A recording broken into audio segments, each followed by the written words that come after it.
लोकसभेत राहुल गांधींनी आपलं वक्तव्य मांडलं। लोग अपने आप को हिंदू कहते हैं, वो 24 घंटा हिंसा हिंसा हिंसा, नफरत नफरत नफरत। त्या वक्तव्यावर प्रधानमंत्री मोदीजी आणि गृहमंत्री अमित शाह यांनी हे विधान मांडलं। बहुत गंभीर है, पूरे हिंदू समाज को हिंसक कहना ये गंभीर विषय है।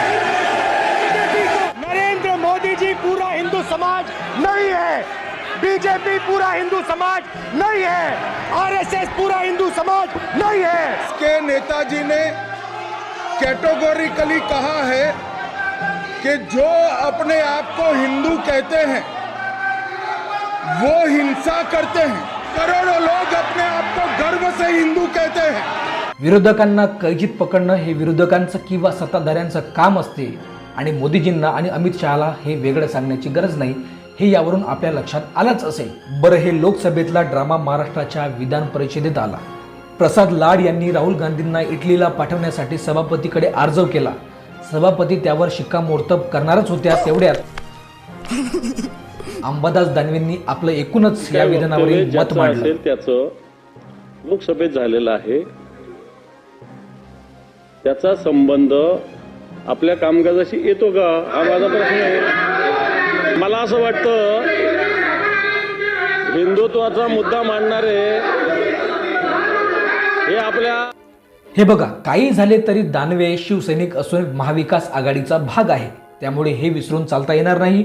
राहुल गांधी त्यांचे नेते आहे, त्यामुळे त्यांच्या विधानाला किंवा त्या विधानाशी सहमती नसली तरी त्या विधानापासून विषय दुसऱ्या गल्लीने कसा घेऊन जाता येईल त्यासाठी दानवे प्रयत्न करणार, हे आपल्यालाही समजते। काहीही असो, पण त्यांचं म्हणणं मला वाटते महाराष्ट्रातील बहुतांश जनतेला पटेल आणि पटलं असेल।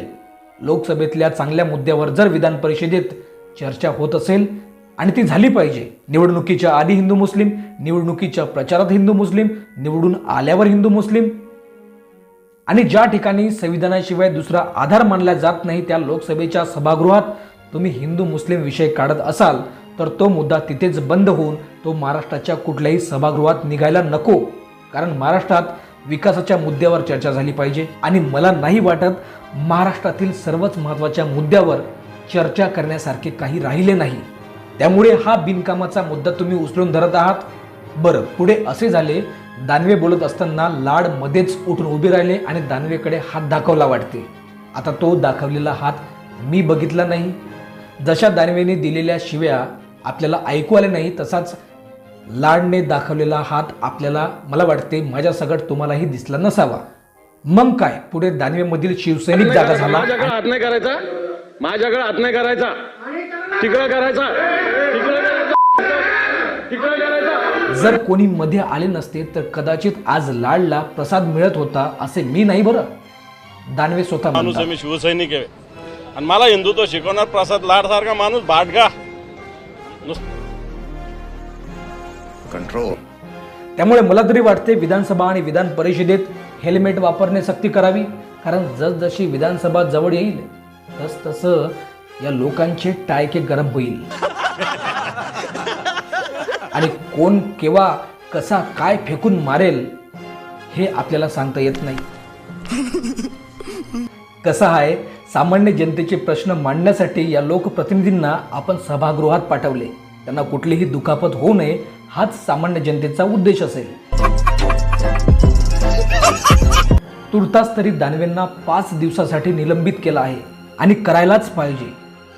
सभागृह हे जनतेचे प्रश्न मांडण्यासाठीची जागा आहे, पैलवानाचा आखाडा नाही। कॅमेरासमोर उगीच माहोल गरम करून संध्याकाळी हे लोक एकाच बशीतले शेंगदाणे खात असतात, त्यामुळे कायद्याने कोणालाही सूट देता कामा नये। बरं, हेल्मेट वापरणे सक्ती करायला की नको हे जर तुम्हालाही वाटत असेल माझ्यासारखे तर एक पत्र सभापतीकडे तुम्ही सुद्धा पाठवू शकता। खत्म, bye bye, tata, goodbye, गया।